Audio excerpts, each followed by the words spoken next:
Dessa vez eu consegui mais rápido, né? E vocês também estão vindo rápido.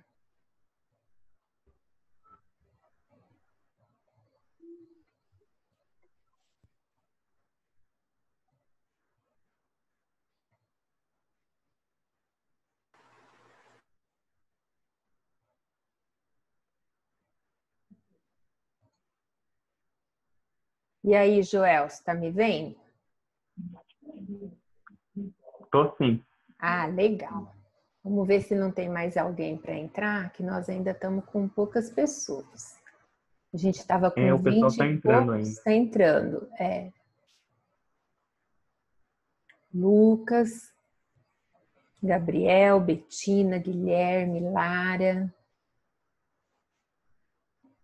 Terminando de gravar aqui.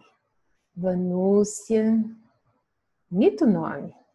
Aliás, eu tô com uma turma muito chique, sabe? É uma pena que eu não conheci todo mundo pessoalmente, né? E da próxima vez eu vou ver se eu crio um WhatsApp da disciplina, que daí facilita a minha comunicação com vocês, né?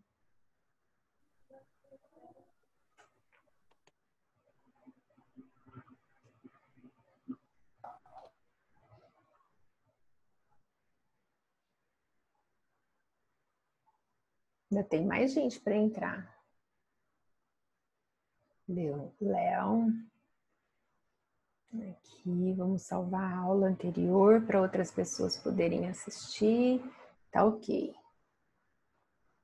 Ó, se aparecer mais alguém, você vai me avisar. Tá, Léo? Ok. Beleza, vamos compartilhar agora a tela.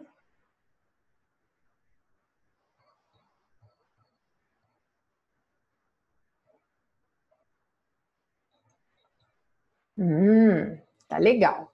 Então, retomando na última transparência que a gente estava, como a controladoria tem duas premissas: prever o futuro ou controlar o futuro, né?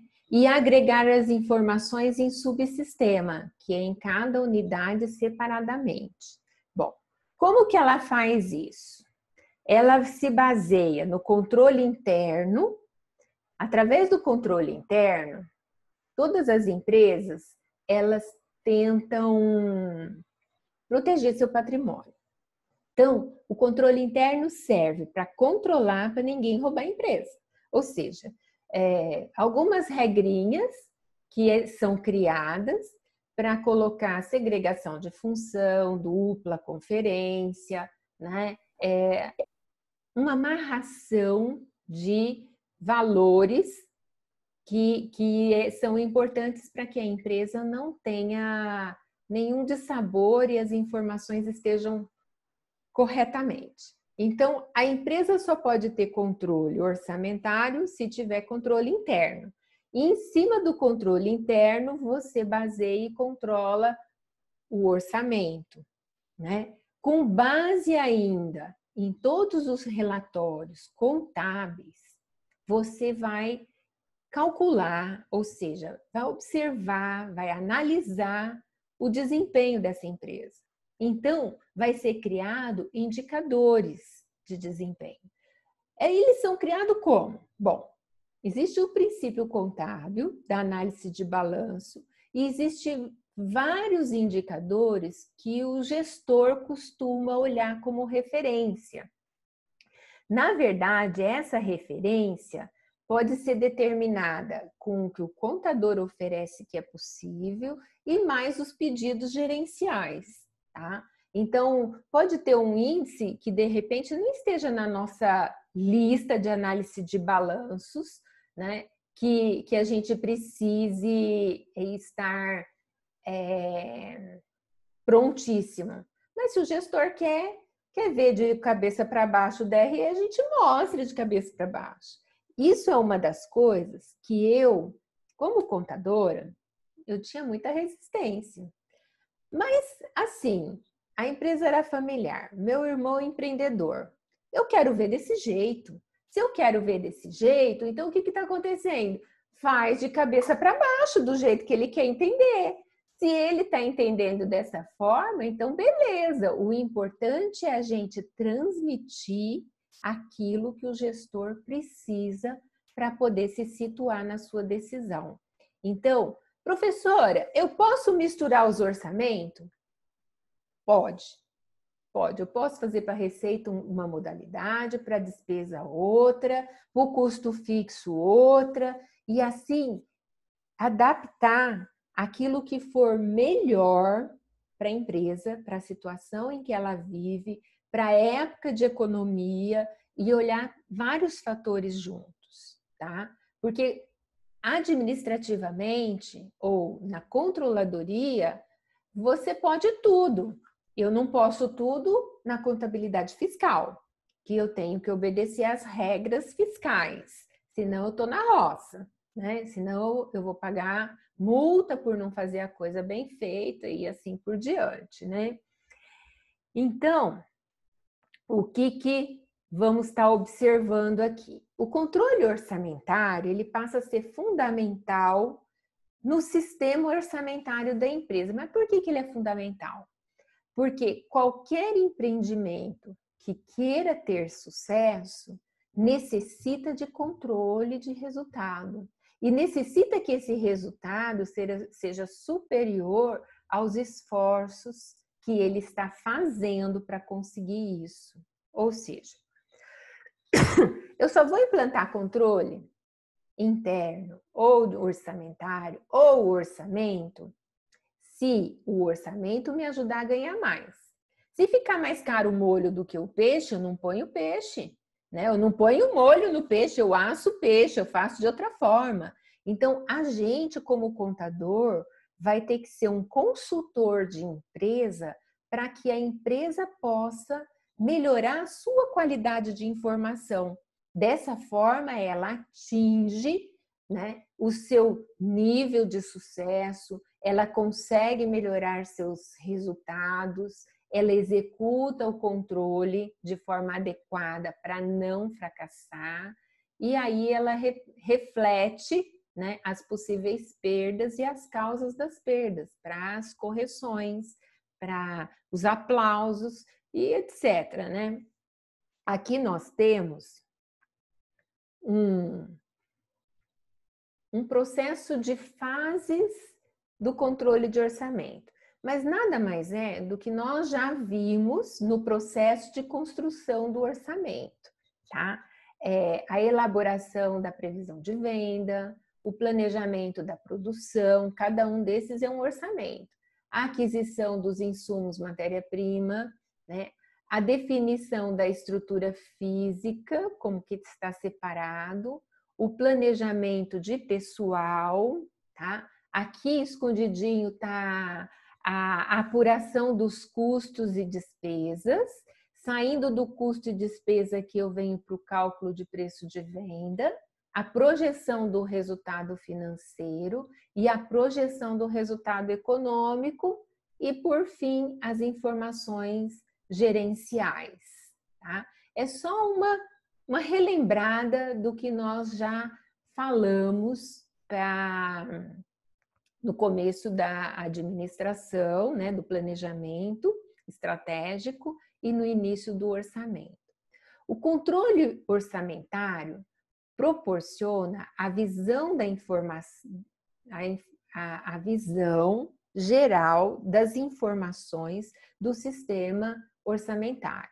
Assim, os relatórios devem ser emitidos pelas unidades administrativas que podem influenciar, né, no controle, no comportamento da receita e da despesa, no saldo de algumas contas, bem como se devem comparar o que foi planejado com aquilo que foi realizado, se está favorável ou desfavorável, e assim tomar a sua decisão, tá? Então, como ferramenta do controle orçamentário, a primeira ferramenta, análise vertical. O que ela nos ensina da análise vertical? Ela ensina que, só um pouquinho para acompanhar aqui, Quando você faz análise vertical, de cima para baixo, você quer saber qual que é a composição do seu total para cada grupo detalhadamente. Então, nessa estrutura de demonstração, você analisa a parte em relação ao todo e obtém um coeficiente, que é a divisão desse valor. Olha, eu quero saber o quanto eu tenho no disponível em relação ao meu ativo total. Então, um índice, né? E assim demonstrar a natureza de cada grupo e o que representa para nós. Vou mostrar um exemplo aqui. Aqui nós temos, olha, o ativo circulante, ativo realizado, aliás, um balanço patrimonial permanente, né, e o total do ativo. Aí vem o passivo circulante exigível a longo prazo, o capital e o total. Tá? Deixa eu ver aqui se eu consigo esconder essas carinhas. Não, não vou conseguir. Vamos ver se eu mexo aqui. Aqui, mexi. Deu certo. Tá? Aqui eu tenho o 100% para o total do ativo, como para o total do passivo. E aí eu representei, olha, no grupo do circulante eu tenho 12,5, no realizável eu tenho 7,5 e no permanente eu tenho 80%, que é a minha maior necessidade, né? E assim por diante, olha, 35% de dívida no meu passivo circulante, 10% no longo prazo e de patrimônio líquido, 55%. Veja bem, se eu tenho 55 de PL e de permanente eu tenho 80, significa que alguma coisa está financiada, certo? E se nesse alguma coisa não é de recurso próprio, então ele está bem diluído no longo prazo e o que vai vencer no período seguinte, que já está no curto prazo. Então, tudo isso eu já diagnóstico que nem tudo que veio dos sócios foi direto para o permanente, mas tem aí uma, como se diz, uma ajudinha do capital de terceiros. Aqui está a DRE, também feita de forma de análise vertical. Eu tenho o total da minha receita, 100%, né? Aí vem o ICM, a receita líquida, o CMV, o lucro bruto, até eu ter aqui o lucro líquido após a contribuição social e o imposto de renda. Essa análise nos permite saber, olha, eu estou gastando muito com isso, com aquilo, com aquele outro. Qual que é a minha maior despesa? Aqui, administrativa. Eu posso tirar alguma delas? Né? O meu CMV está em 45, quase 50. Não pode ficar menor? Aí eu vou ter mais lucro. Né? Essa é uma das maneiras que você faz a análise vertical. Mas além da análise vertical, nós podemos também fazer a análise horizontal. O que olha a análise horizontal? Ele é um cálculo que vem, olha, eu tenho X em um ano, passou o segundo ano, eu fui para outro X, passou o terceiro ano, eu vou para terceiro X. Então, aquilo que está evoluindo naquela conta, você consegue acompanhar por diversos períodos. E aí você calcula o índice de crescimento ou decrescimento, se você precisa reduzir esse item ou não, se é ele que está impactando no seu capital de giro e assim por diante. Então, a análise horizontal também é muito interessante. E aqui está escrito vertical, mas é horizontal, desculpa aí, tá? Professora, tem gente para poder aceitar. Vamos aceitar logo.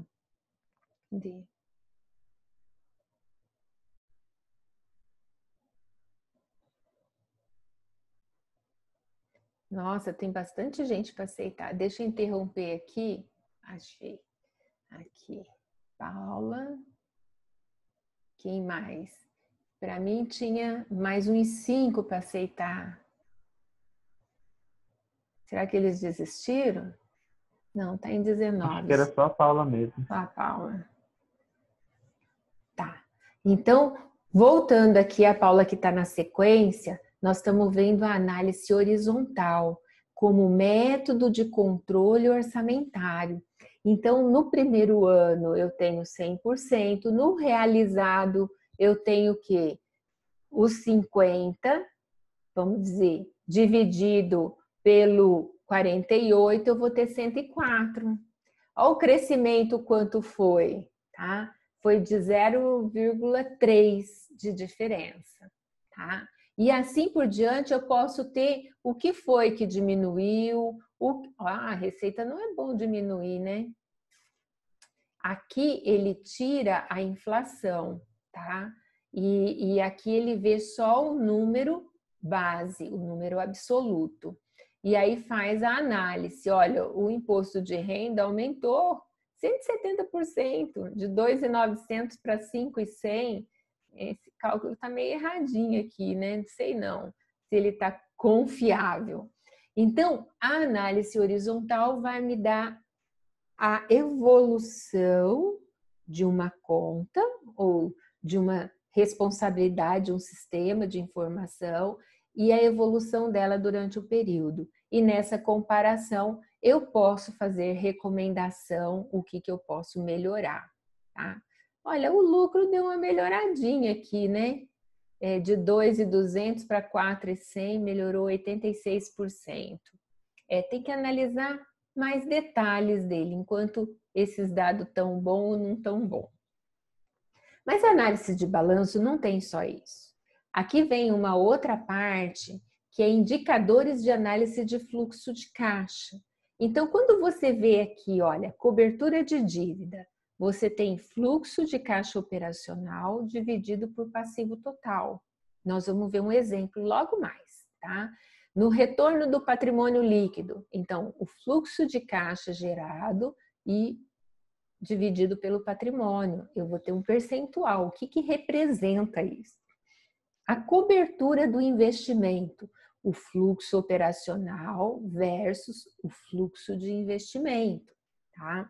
O retorno total, o fluxo operacional e o fluxo de investimento, tá? Então, essas são outras fórmulas, e aqui tem mais. Tem para você ver o retorno das vendas, fluxo operacional sobre vendas, né? Retorno do ativo, fluxo operacional dividido pelo ativo, fluxo sobre o lucro, então, o fluxo operacional sobre o lucro líquido, e aqui ele dá uma taxa que já é para auxiliar o gestor a fazer, vamos dizer assim, uma queima de estoque. Se ele está precisando de capital de giro, né? Se ele está querendo colocar o estoque para tornar um pouco mais em dinheiro, então faz uma promoção, levanta o capital de giro. Então, como é que está o fluxo operacional dividido pelo capital circulante líquido? Capital circulante líquido, só para lembrar, é o que? É o ativo, tá? Líquido, o ativo circulante diminuído do passivo circulante. Então, isso eu sei que o ativo circulante ele deve ser maior do que o passivo circulante.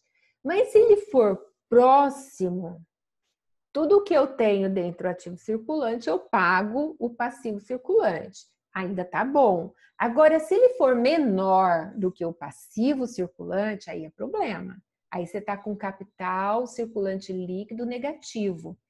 Então, o ideal é que o capital circulante seja positivo e com folga para que você possa tirar o estoque, que o estoque não é dinheiro na mão, não é tão líquido, tá? Até duplicatas a receber é mais líquido do que o estoque, porque o estoque ainda tem que acontecer a venda, tá? Isso é um item interessante e que ajuda, por exemplo, o gestor a fazer um queima, né? Esse queima aqui de mercadoria para poder se ajustar no contexto dele.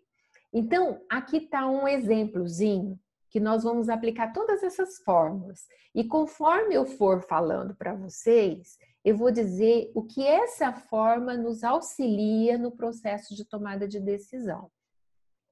Vocês podem ver aqui, que tem caixa, tem aplicação financeira, tem estoque, né? Tem o ativo circulante, aí vem o permanente, tá? E o total do ativo. Aí no passivo circulante, eu tenho fornecedores, empréstimos, né? Financiamentos. Ele tem, tudo isso aqui está dentro do circulante. Olha, eu não colocaria no circulante financiamento. Para mim, financiamento é de longo prazo.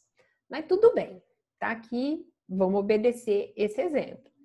Aí vem o capital e o lucro acumulado. Olha, esse lucro negativo aqui me põe uma pulguinha atrás da orelha, tá? Aí tem o patrimônio líquido e tem o total do ativo. Que interessante, ele bate com o ativo, né? Gente, é só para brincar, tá? Só para descontrair. Aí, eu tô mostrando aqui um fluxo de caixa operacional. Ou seja, não é bem uma DRE, mas é bem parecido com a DRE. Só que aqui é baseado no regime de caixa. O que eu recebi de venda, o que eu paguei de custo, de despesa, qual que é a minha despesa financeira, qual o lucro esse lucro operacional, tá? Tiro o imposto de renda, porque o imposto de renda eu apurei no mês seguinte eu pago, dependendo da minha modalidade de tributação. Então, aqui é o que me gera de caixa a minha atividade operacional, tá? Então, vendas, CPV, despesa financeira, lucro operacional, etc. Com base nesses dados, vamos ver como é que está o comportamento dessa empresa. Tá? Ah, tem mais. Tem o fluxo de caixa de investimento, ou seja, eu planejo tirar aqui do meu caixa, né? Tirar da empresa R$ 1.230. Mas eu vou ter uma entrada para investimento que pode vir de aumento de capital ou de terceiros, que vai superar o que eu vou investir, ainda vai me sobrar dinheiro. Então, beleza, não vou ter apuro no caixa. Tá? Já no fluxo de financiamento, o que está acontecendo? Despesa financeira, dividendo eu não estou pagando, se eu não estou tendo lucro, não vou pagar dividendo. O empréstimo, aí vem o financiamento, né? E vem o aumento de capital. O que vai acontecer? Como está o meu fluxo de financiamento? Despesa financeira, tá? Aí é negativo. Empréstimo é negativo. Esse aqui é negativo. Então, os negativos a gente soma e diminui o que é positivo. Então, ainda vai precisar de necessidade de financiamento 2.072, tá? Então, ou seja, com tudo que eu tenho, tá? Até um ativo circulante maior do que o meu passivo circulante, mas ainda assim eu preciso de um capital de giro para manter o meu ciclo operacional. Então, vamos lá. A cobertura da dívida. Esse índice, cobertura da dívida, pegou o 4.512 dividido pelo total do passivo. Vamos ver aqui, ó. Aonde que foi o meu resultado de fluxo de caixa? Ó, fluxo de caixa operacional, 4.512, tá? E peguei o total do passivo. Passivo ou total do ativo dá no mesmo, tá? 127 mil. Então, voltando aqui, eu sei que o meu fluxo operacional cobre 75% do que eu devo. Perfeito. Não, desculpa, eu não peguei o 127, eu peguei só o passivo circulante. Então, o que eu ganho no operacional de um mês está cobrindo o que eu devo 75%. Gente, é bom, tá? Não é bom se ele não cobrisse, tá? Se ele faltasse. Se ele tivesse 10%, 20%, não é legal. Mas 75%, acima de 50% é um bom índice, tá? Retorno do patrimônio líquido. Então, eu tenho aqui o fluxo de caixa operacional e comparando com o meu patrimônio líquido. Ou seja, qual é a rentabilidade do meu dinheiro na minha empresa? 3,78%. 3,78%. Aí eu esperava mais, sabe? Sinceramente, eu gosto de ver isso na casa dos 10. Mas isso é uma coisa pessoal minha, tá? Porque se eu for pedir 10 para um posto de gasolina, ele não dá nunquinha. Agora, se eu for numa loja de confecção, o que vai acontecer? É 200%. Não tem outra escapatória. Cada segmento tem a sua margem. Aqui a gente não tem informação de que tipo de atividade essa empresa executa. Então, vamos contar assim, olha, não está o que eu quero, mas também não está zerado, né? Menos mal assim. Agora vem o fluxo operacional, que é o 1.412, dividido pelo investimento. Olha só, o investimento é positivo, ou seja, o que eu vou comprar de máquina, o que eu vou fazer, eu vou ter uma entrada de recursos que vai equilibrar ele. E esse meu resultado aqui equivale a 2.051%. Porque você pega o número, divide por 220 e multiplica por 100. É assim que eu obtenho aqui, porque ele está 100%, né? Ele está representando uma parte do 100%. Se eu só fizesse essa divisão aqui, daria 0,75, né? Aqui daria 0,03. E aqui ele daria só, quer ver? 20 vezes. O que eu ganho no fluxo de caixa operacional, ou seja, que entra de dinheiro todo mês com a minha atividade, equivale a 20% do que eu preciso para o investimento. Então, é bem maior, tá? Então, é um índice legal aqui, tá? Por quê? Porque não está investindo mais do que está entrando. Não vai atrapalhar o capital circulante da empresa. Ela não vai deixar de pagar ninguém porque está fazendo o investimento. Agora vamos lá, sobre o retorno total. Então, eu tenho o fluxo de caixa operacional, que é os 4.512, e eu tenho o fluxo de financiamento. Esse fluxo de financiamento é aquilo que ficou negativo em 2.072, ou seja, 1 dividido por outro, vezes 100, dá 217%. Esse aqui, eu já acho que ele não é legal ele ser negativo, o item.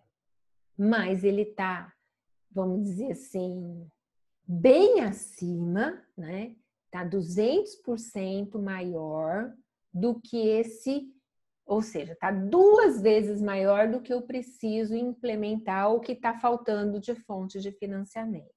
Se eu me programar direitinho, com 2 meses com esse resultado, eu cubro o financiamento que eu preciso. Então, ele não é ruim. Apesar de ser negativo, apesar de você ver que ele está precisando de recurso ali, nessa situação, o que vai acontecer?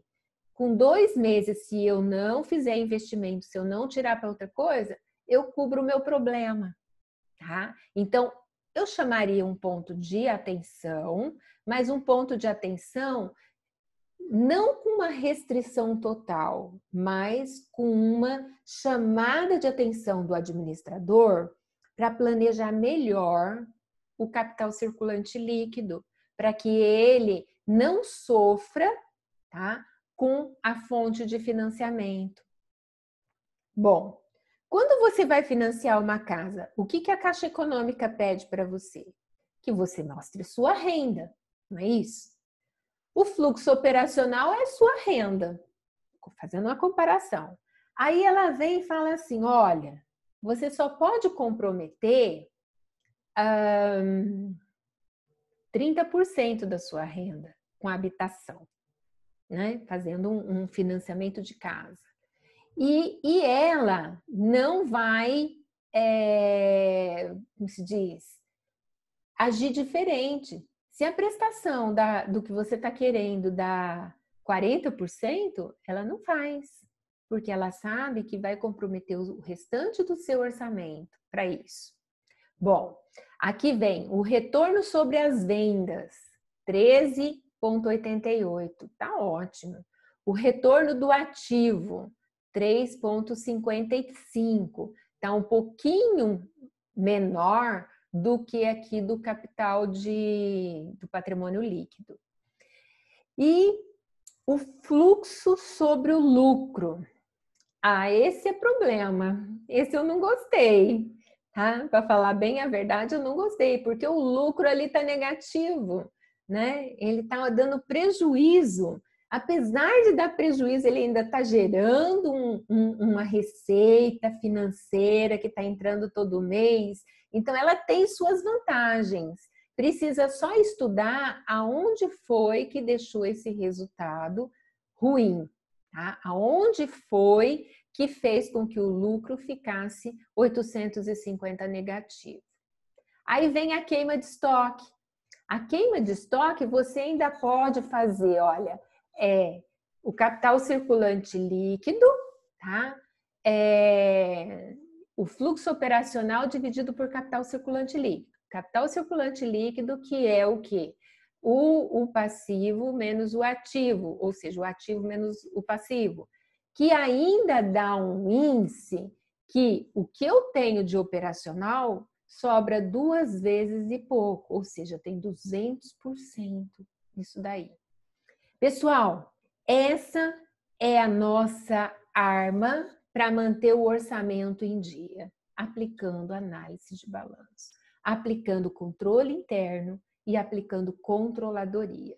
Então, vai ficar de tarefinha para vocês pegar esses dados, eu até separei numa parte, tá? Num arquivo à parte, para que vocês construam um parecer com essas informações, com aquilo que eu falei para vocês, valorizando os pontos positivos e sugerindo mudanças, sugerindo até conhecer melhor a DRE que levou a um prejuízo desse. Porque quanto ao fluxo de caixa, ele tá legal, ele aparece bom, tem vários indicadores positivos, mas aí tem o detalhe, né? Por que do lucro? Por que um lucro desse? Um lucro negativo? Lucro negativo é prejuízo. É só para não pagar imposto de renda? Bom, é só uma brincadeirinha, pessoal, tá? Eu encerro aqui o meu compartilhamento. Quero saber se vocês têm alguma dúvida, se isso ficou claro, essa explicação, a importância que é você ter um controle orçamentário, principalmente para dar a retroalimentação no seu orçamento, uma continuidade de planejamento para atingir as metas, os objetivos e assim por diante, tá? Alguém tem alguma pergunta? Tá, todo mundo entendeu tudo? Eu vou ficar muito tudo satisfeita. Okay, tudo ok, né? Aí só a questão do trabalho vai ser em grupo? Ah, não. O aparecer é individual, tá? Você pode postar a atividade no AVA, que tá lá a tarefinha no módulo 4, e eu vou fazer o seguinte, essa tarefinha eu vou olhar só na semana que vem. Eu vou dar prazo para vocês fazerem até o dia 18. Aí deixa eu explicar para vocês. No dia 18 eu vou fazer vamos dizer assim, um comentário, uma conversa com vocês sobre as avaliações, como foi que eu atribuí cada preço para cada uma, tá? A grande maioria, assim, que eu queria ter com tanta atividade, era que vocês marcassem presença.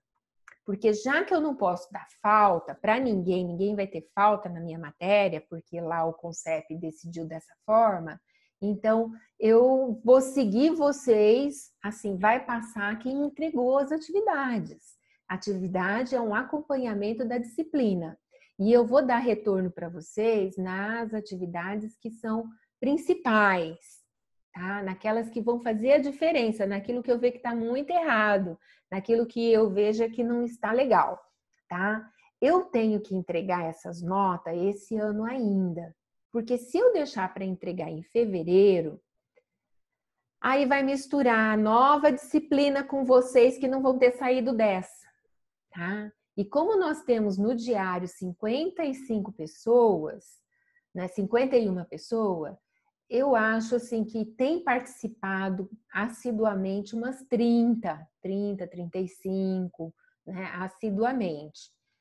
Mas não é porque faltou uma atividade que vai reprovar, não é isso, tá? Mas a atividade é uma maneira de eu controlar que vocês estão desempenhando a disciplina, que vocês estão tendo algum tipo de aprendizado, tá?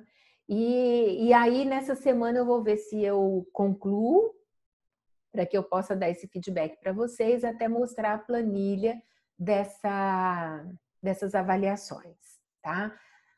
É isso, pessoal. Professora, uma Ah, dúvida. Aquele congresso que quem participasse ganharia um ponto extra, certo? certo, pode me mandar o certificado, pode ser no Zap, pode ser no e-mail, e vai ter esse ponto extra. Fica Tudo bem, tranquilo, então, ótimo. tá bom? Se tem atividade que de repente ia representar aí meio ponto, um ponto, se deixou de fazer, já ganhou o ponto, já diminuiu o problema, entendeu? Já tem, Tudo ó, bem, só não então. vou conseguir dar o ponto extra para quem tirou 10, que daí eu não posso por 11, tá? Mas com Tranquilo. certeza foi muito importante vocês estarem presentes. Para mim foi um orgulho repartir com vocês, porque é mais um trabalho que eu estou envolvida dentro da área de sustentabilidade. Então, eu fico satisfeita de estar compartilhando com vocês, tá?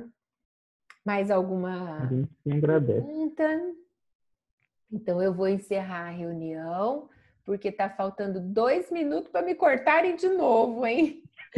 Eu tenho que Tudo bem, dar um então. jeito de, vamos dizer assim, de ter com mais tempo livre. Do próximo ano eu vou resolver esse problema. Até mais, pessoal. Até semana que Até mais. vem. Tchau, tchau. Novo encontro Até. sexta-feira, tá bom? E o vídeo dessa aula vai estar postado a partir de amanhã, tá bom? Beleza. Tchau, tchau.